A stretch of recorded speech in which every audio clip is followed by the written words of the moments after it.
Assignment number 5, we're going to create our own RESTful service and to be able to manipulate a list of widgets. We're going to use a Spring Boot application that we worked on a couple weeks ago. Right? There was a Java server where we were hosting a couple of HTML files, some JavaScript, some jQuery. Right? So we're going to resurrect that. We're going to reuse that same server. This is how we created it using a Spring Boot, the Spring command line, and we built it using a web dependency that we can host web content. So for 50 points, you're going to first create a RESTful service. And a RESTful service is it's a service that it's made available through a web API, and it follows certain rules on how the URLs are created. They follow a particular syntax. That, for instance, we use plural nouns to identify what type of collection we are manipulating, right? So if it's courses or lessons or sections or students or faculty, right? We use a plural of that noun to define what it is that we're manipulating. In this case, we are going to be using widgets, the plural of widgets. You have been using my RESTful services, and I have followed this naming convention. The only thing that I've broken from the actual naming convention is that I have asked you to add a NUID, right, a unique identifier, right? And that's only because there's several of you using the same endpoint, right? I needed to know who was adding what, right, so I can give you your information.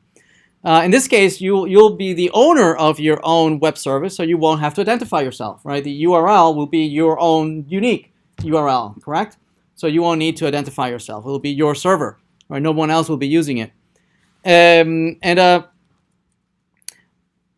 Also, the RESTful services also follow several other conventions, not only the naming convention, but also the types of HTTP methods that we use. So, for instance, if you're creating new content, then you would use HTTP posts to add new content to this collection. If you want to remove, you would use delete. If you want to read, you would use get. And if you want to update a record that already exists in the collection, right, you use put. Also, another convention is that if you don't provide a primary key, then usually the URL denotes that you are referring to the entire collection. But if instead you want to refer to a specific instance in the collection, then you can append some ID, some unique identifier, right, that uniquely identifies that particular record. Okay, so we're going to be following all these conventions, right? It's a style of programming that is very popular in industry. The architecture is pretty much what we have been following. We have been, but mostly we have been focused here on the client side, right? We have been creating React components that use a React service that then connects to some remote API, web API. But this time around, we're gonna now move a little bit towards the server side and implement your own Java RESTful controller. So a controller is going to be responsible for intercepting the incoming HTTP requests, right? It'll define several URLs following the syntax that I mentioned earlier, /widgets and whatnot, post, put, delete, get. So the Java REST controller will be responsible for listening for these incoming HTTP events, and then it will delegate the actual manipulation of the data to a service. Right? Service for now, it'll be just a plain old Java object that's going to host several methods, several CRUD methods in there that are going to manipulate your list of widgets, okay, which is just going to be just a plain list array, right, in Java. Later on next week, it will go out into the database, right, and actually update the records in the actual database. Right? But that we'll do it next week, next assignment. For this assignment, the data model is just an array. Well, actually, it's a map of arrays. Right? It's a map of arrays, and the keys to those map will be the topic IDs. Right? So the topics are handled where? They're being handled in the generic server, right? In the generic server, you can insert a module, you can insert a lesson, you can insert a topic, yes? And that topic is going to come back with a unique identifier. And you can list all the topics as pills, yes? And if you select a particular topic, you know which ID you have for that topic ID, correct? Well, that topic ID you're going to use to talk to this other server, where you're going to say, oh, I need to add a new widget to this topic. Right? And so you're going to post to widgets, and you're going to send me a new widget for a particular topic ID. That topic ID, you're going to use it in this server as a key into a map. So where you're going to say, okay, well, these are the widgets for this topic, and these are the widgets for this other topic. So your map is going to contain many lists, right? Many array lists, yes. And each array list will have many widgets inside, right, for a particular topic. Make sense? Right. Next week we'll replace that and we'll use two tables. We'll use a topic table and we'll use a widget table, and there'll be a one-to-many relationship, right? You'll have primary key, foreign key, right? Where the widgets will have a foreign key to the parent topic, but that's next week. This week we're just doing that in memory, right? So it lives that map and those arrays of widgets lives in the memory of the server, okay? And so as long as the server is up and running, it'll remember all your widgets, all your topics, right? When the server reboots, you'll lose all that. Okay, so if you refresh and you restart the server, then all that is gone because it's in the memory of the server. Next week, when we add the database, you can reboot all the server all you want, right? The data will always be there, permanently stored in your relational database. So first of all, we'll need to create a data model that holds the data for the widget object that we want to store. We'll do that in a widget.java file, right, which will have things such as the name of the widget, IDs, a primary key, type, order, text. The type can be any number of types of widgets that you can add, like for instance, like a YouTube video or an image or a paragraph, a heading, raw text, a link, a hyperlink, whatever, right? It could be a slides, could be any embeddable object. So these are all the fields. We're going to expose an API that can add, create, remove, update, delete all these widgets in the maps and the arrays. We'll implement that in a widget service. So this will be holding a reference to a map that contains many array lists. Yes? Okay, so that's the data model, the widget service, which the API will look very similar. Will be create widget. It'll provide an instance of the widget and then the parent topic ID for which it belongs to. So this ID will tell you which key to use in the map, right? And the content of that will be an array, and then you put the widget in that array. And find widgets for topic. Again, we'll give you a topic ID, which will be used for the key into the map to return the array of all the widgets for that particular topic. Okay. When we move it to the server, to a database, we'll use joins, right? We'll do a join between a widget table and the topic table, right? And where the joins meet, right? Select all widgets where table dot primary key is equal to the widget foreign key, right? And it'll fetch all the widgets. But that's next week. Right now, we're gonna simulate that with a map.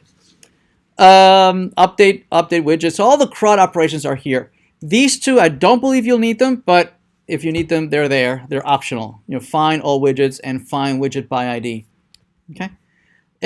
So the widget server is responsible for manipulating the data model. The widget controller is going to expose that service.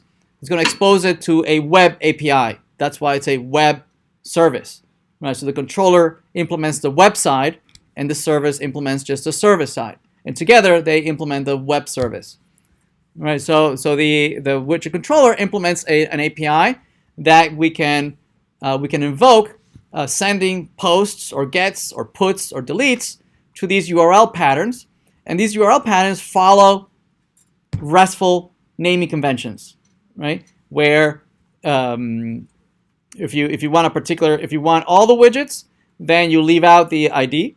If you want a particular widget, then you provide the ID of the widget. Also, if there is a one-to-many relationship between two entities, like the parent topic and the children of widgets, you can specify the parent ID of the topic, and then it'll give you all the widgets within that parent. Yes? And this is exactly the URL that we've been using so far, but with my web service. Yes? The generic web service that you've used so far. Well, you're going to leave that going. Still, we'll leave that going for implementing courses to modules, modules to lessons, lessons to topics. Right? You'll keep that. But this one that goes from topics to widgets, you'll implement your own in your own Java server. Okay? Right? So this last leg you'll implement in your own server. So if you want to create a new widget, you'll post to this URL. You'll provide the parent ID. And then you'll put that widget inside of that map, instead of that list, instead of that map.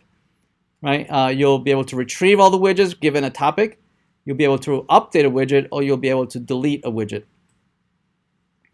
Here's for finding all the widgets. I don't believe you'll need this, but here it is. It's optional. Actually, we'll implement that today. Once you have the service up and running on the server, you'll need a client to go and talk to the server, right? So you'll need to implement a widget service. This service will look very, very similar to all the other services you've implemented, right? That's why I only gave it 5 points.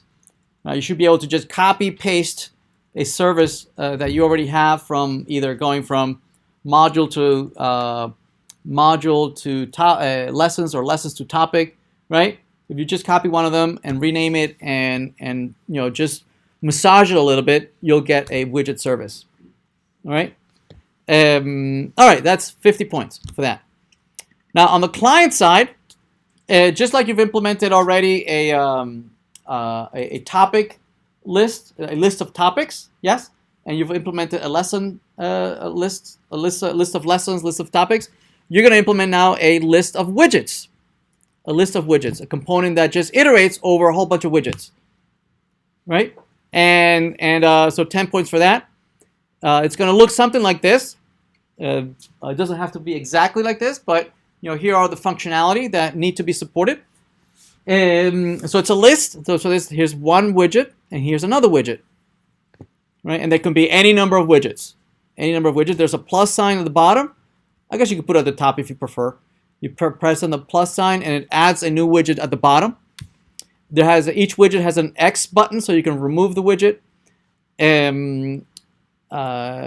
You can each widget by default, because I'm a faculty, it'll show a form that would allow me to edit the widget. Right? Unlike all the topics, the lessons, you have to click on edit, and then it shows you the form, right? Which is just an input field. Yes. Here you have many input fields. For instance, for the heading widget, you have an input field that allows you to type in the heading of the text for the heading. It also has a drop down where you can select the size of the heading.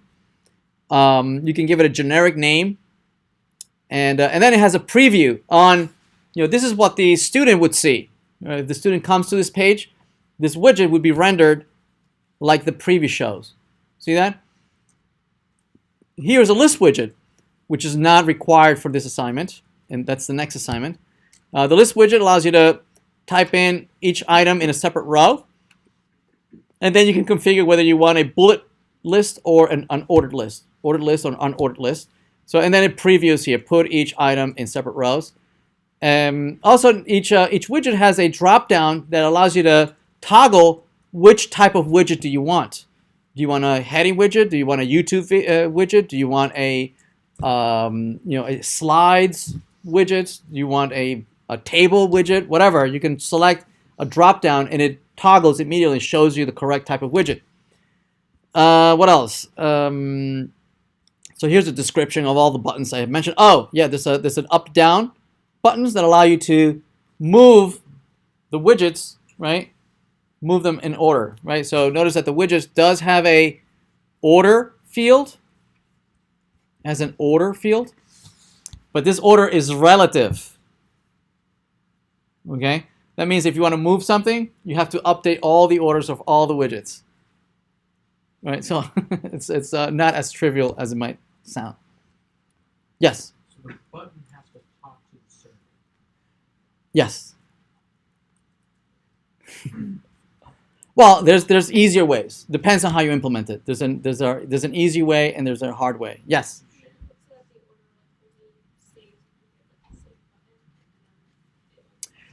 Right. So the save. So exactly. So let's talk about the save button over here. So depending how you implement it, and I'm leaving it up to you how you want to implement it. You could one strategy that you might want to do is that you have a reducer, and you store all your updates in a reducer, right? And not until you click on save, you would go and let the server know, right? And save everything in bulk. You could do that. That's one strategy. In that case, you need a global save button. Yes.